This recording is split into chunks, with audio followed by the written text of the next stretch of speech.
Bonjour à tous et bienvenue dans le 5e épisode de cette série consacrée à Philippe Kiefer. À partir de maintenant, la guerre va faire son entrée dans sa vie et la bouleverser à jamais. Si vous nous rejoignez seulement maintenant, je rappelle que les épisodes précédents sont disponibles dans la description. Alors que va-t-il se passer au cours de ce tournant de 1940 pour que Philippe Kiefer, ce banquier sans expérience militaire à un moment charnière de sa vie, se retrouve non seulement dans la marine mais également en Angleterre où il va décider de rallier le général de Gaulle. C'est ce que je vous raconte, dès maintenant.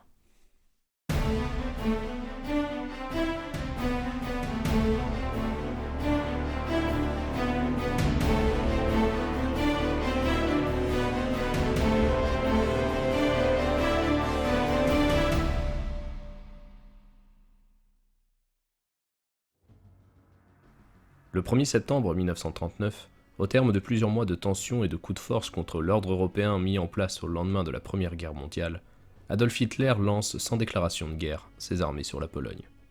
Aussitôt, la France et le Royaume-Uni décrètent la mobilisation générale, avant de déclarer la guerre le lendemain. Le parcours de Philippe Kiefer en ce début de guerre est difficile à connaître avec précision.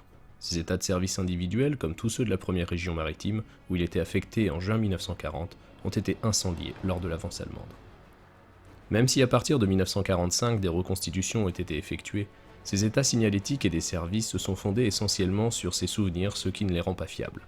D'autant que Philippe Kiefer a quelquefois tendance à en rajouter. Toutefois, les quelques documents ayant subsisté dans d'autres fonds nous permettent de reconstituer une partie de son itinéraire durant cette période. Une fois de plus, on ne peut pas non plus se fier à la fiche biographique classique du personnage qui nous dit ceci. Il se porte volontaire après la déclaration de guerre et entre dans la marine le 10 septembre 1939. Il participe à la bataille de Dunkerque sur le cuirassé courbé. Philippe Kiefer entend l'appel du général de Gaulle le 18 juin 1940. Dès le lendemain, l'enseigne de vaisseau part pour Londres. Il est l'un des premiers volontaires à rejoindre les forces navales françaises libres. Une nouvelle fois, et vous connaissez maintenant la chanson, tout ici est faux. Ses états de service reconstitués indiquent qu'il aurait été mobilisé dans l'armée de terre comme sous-lieutenant-interprète. Mais ce n'est pas exactement ce que disent les archives contemporaines. René Estienne avait éclairci avant moi la question de sa mobilisation. En réalité, selon le bureau du recrutement de Bordeaux, il se présente le 3 septembre 1939 au bureau de l'armée de terre, puisqu'il était considéré comme réserviste de cette arme depuis 1929. Il est dans un premier temps classé sans affectation. Il fait jouer une instruction du 29 juillet 1926 qui prévoit de recruter des officiers interprètes qui seront reconnus aptes suite à un stage. Il s'engage donc dans un cycle qui doit lui permettre d'accéder progressivement à des fonctions d'officier-interprète. Un mois plus tard, le 2 octobre 1939, il est versé à la marine et immatriculé au bureau maritime de Toulon et affecté le 10 comme matelot de deuxième classe à l'état-major des forces maritimes du Nord, à Dunkerque. De septembre à mai 1940, la guerre s'enlise sur le front ouest. Mis à part la timide entrée en Sarre, les troupes se font face sans qu'aucune offensive d'envergure ne soit menée. C'est la drôle de guerre. Mais c'est durant cette période, et une fois la Pologne vaincue, qu'Hitler rapatrie ses troupes et prépare l'offensive. Craignant un débarquement des forces alliées en Norvège, il entreprend de s'assurer le contrôle de la route du fer suédois vers l'Allemagne. Il envahit le Danemark et la Norvège le 9 avril. Le 15, un corps expéditionnaire franco-britannique débarque à Narvik et parvient malgré tout à couper cette route du fer. Mais Philippe Kiefer n'est pas de ces combats et passe ce début de guerre dans les bureaux. Aucun de ses états de service n'évoque le fait avéré qu'il ait été matelot, alors que des photos de lui en tenue de matelot existent bel et bien dans ses archives personnelles. Toujours est-il que dès le début de l'année 1940, il passe avec succès les examens afin d'obtenir le certificat d'interprète pour la langue anglaise. Ce certificat, attribué le 19 janvier 1940 au matelot sans spécialité Kiefer Philippe, révèle des notes relativement bonnes sans toutefois être exceptionnelles. On pourrait même dire qu'elles sont décevantes lorsqu'on sait que Philippe Kiefer parlait couramment l'anglais. Il aurait en fait éprouvé quelques difficultés avec la technicité du vocabulaire. Ainsi, il obtient les notes de 13 sur 20 à l'écrit et 13,5 sur 20 à l'oral. L'appréciation générale souligne ces quelques faiblesses. Parle avec facilité l'anglais courant, lit couramment, traduit assez bien mais éprouve quelques difficultés à trouver le terme exact en français. Connaissance limitée du vocabulaire maritime, en anglais comme en français. Le matelot Kiefer a une connaissance suffisante de la langue anglaise pour faire un bon interprète.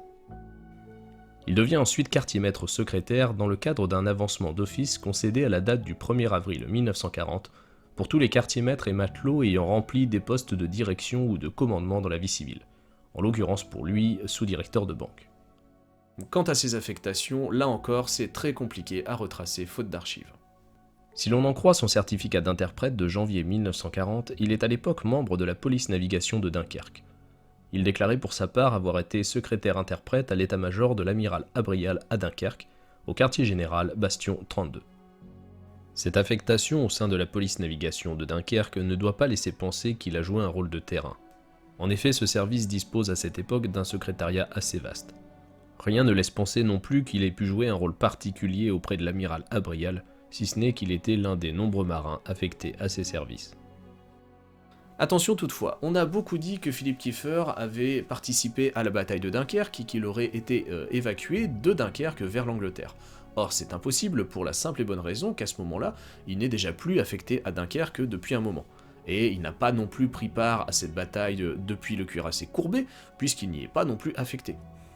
Son extrait de livret matricule, conservé par sa famille, précise bien qu'à la date du 6 mai 1940, il est affecté à la préfecture maritime de Cherbourg. Il n'est donc pas dans le nord à la veille de l'offensive allemande, mais dans le Cotentin. En ce début de guerre où il recevra la médaille des engagés volontaires, Kieffer occupe donc un poste peu exposé, bien qu'il déclare avoir été décoré pour le sauvetage d'une vie sans que l'on en sache plus. Il se trouve loin des combats qui s'engagent réellement à l'ouest le 10 mai par le déclenchement de l'offensive allemande. Cependant, le désastre militaire allié va brusquement le rapprocher des combats en juin 1940. Dans le Cotentin où se trouve Philippe Kieffer, les mauvaises nouvelles n'en finissent pas d'arriver depuis le début du mois. Les réfugiés du Nord-Pas-de-Calais affluent par milliers après leur évacuation par mer. Tout le monde s'attend à voir arriver les Allemands d'un moment à l'autre. L'armée britannique rapatrie hommes et matériel depuis Cherbourg où les autorités militaires françaises donnent l'ordre de rassembler toutes les embarcations susceptibles de faire la traversée vers l'Angleterre. Le 17 juin au soir, les Allemands entrent dans le département de la Manche. Le jour même, le maréchal Pétain, nouveau président du Conseil en remplacement de Paul Reynaud qui a renoncé à poursuivre la guerre depuis l'Empire colonial, annonce à la radio qu'il demande l'armistice. En attendant, les combats se poursuivent. Dans la nuit du 17 au 18 juin, l'ordre d'évacuation générale est donné alors que Cherbourg est investi à l'aube. La presqu'île du Cotentin est sur le point de tomber. Outre la théorie de Dunkerque, plusieurs versions ont pu être évoquées concernant la façon dont Philippe Kieffer a rallié l'Angleterre. Il a notamment été question d'un chalutier qui l'aurait évacué depuis Saint-Valaoug. Enfin, on a pu aussi dire qu'il avait été évacué vers Falmouth ou vers Portsmouth. Un membre du futur commando m'a également raconté avoir connu Kieffer à cette époque sur le cuirassé courbé, qui bombarde alors la route de 40 ans pour ralentir la progression des Allemands en direction de Cherbourg. Cet ancien m'assurait que Kieffer avait gagné l'Angleterre avec lui de cette façon. C'est lorsque je lui ai montré des documents prouvant que c'était impossible qu'il a admis avoir pu se tromper. C'est une reconstruction postérieure et involontaire. Il a mélangé dans sa tête deux épisodes puisque je crois volontiers qu'il a croisé Kieffer sur ce navire, mais plus tard, en Angleterre. Tout cela nous montre bien que la mémoire des témoins, si elle est un outil très précieux pour les historiens, ne peut pas à elle seule suffire à raconter l'histoire. Il faut, comme n'importe quelle source, la confronter à d'autres. Alors, comment savoir quelle est la bonne version ? Eddie Florentin, ancien résistant et auteur de livres d'histoire, a réalisé en 1984 une présentation historique du livre Béret vert de Philippe Kieffer. Toutefois, et contrairement à ce qui a pu être écrit par la suite, Eddie Florentin ne dit absolument pas que Kieffer était présent sur un des navires partis de Saint-Valaoug, mais qu'il était sur celui à bord duquel leurs équipages ont été transbordés. C'est quand même différent. D'où Florentin tient-il cette information ? Eh bien, on la retrouve dans un autre de ses ouvrages, Les rebelles de la combattante, qui raconte l'histoire des marins de ce navire de la France libre qui participa au débarquement le 6 juin 1944 et qui ramena le général de Gaulle en France pour la première fois 8 jours plus tard. Un des témoignages récoltés par Florentin, celui de Lucien Guimmas, raconte l'évacuation d'un petit groupe depuis Saint-Va. Recueillis par des chalutiers belges venus de Boulogne, ils sont ensuite transbordés, précise Guimmas, sur un chalutier plus gros, où nous nous retrouvons à 40, dont un quartier-maître nommé Philippe Kieffer. Là encore, Lucien Guimmas ne dit absolument pas que Philippe Kieffer était présent à Saint-Valaoug, mais qu'il a été transbordé sur le même navire que lui. Alors, d'où venait-il et comment peut-on le savoir ? Eh bien, tout simplement en consultant le dossier individuel d'officier de Kieffer, conservé au service historique de la Défense à Vincennes, et dans lequel se trouvent 2 documents qu'il a remplis au moment de son arrivée en Angleterre. Kieffer y écrit clairement que c'est à bord du chalutier Le Tonneau et avec le personnel de la préfecture maritime de Cherbourg qu'il a rallié l'Angleterre. Son chalutier aurait ensuite embarqué au cours de la traversée les passagers d'autres chalutiers en perdition venus de Saint-Va, mais lui-même aurait embarqué à Cherbourg. Ce 18 juin 1940, à 18 h, le sous-secrétaire d'État à la guerre et à la défense nationale du dernier gouvernement de Paul Reynaud, le général Charles de Gaulle, prononce à l'antenne de la BBC son célèbre discours. Considérant que cette guerre n'est pas achevée et qu'elle sera bientôt mondiale car des forces bien plus grandes entreront tôt ou tard dans la bataille, il refuse la cessation des combats et appelle à poursuivre la lutte à ses côtés. Philippe Kiefer ne l'entend pas. À cet instant, il se trouve en pleine mer, cap vers le Royaume-Uni.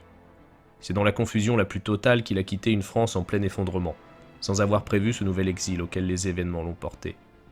Il ignore encore que dans les jours qui vont suivre, il va se lancer dans une aventure qui marquera sa vie à tout jamais. Près de 4 ans plus tard, celui qui n'est encore qu'un modeste quartier-maître secrétaire de 40 ans sera pourtant le premier à y remettre les pieds, les armes à la main, à la tête de 176 autres Français. Merci à tous d'avoir regardé cette vidéo. Je vous rappelle que mes ouvrages sur le sujet sont disponibles dans la description. Si la vidéo vous a plu, n'hésitez pas à laisser un pouce bleu, un commentaire, à vous abonner à la chaîne. Je vous donne rendez-vous très prochainement pour un nouvel épisode. D'ici là, portez-vous bien et à bientôt.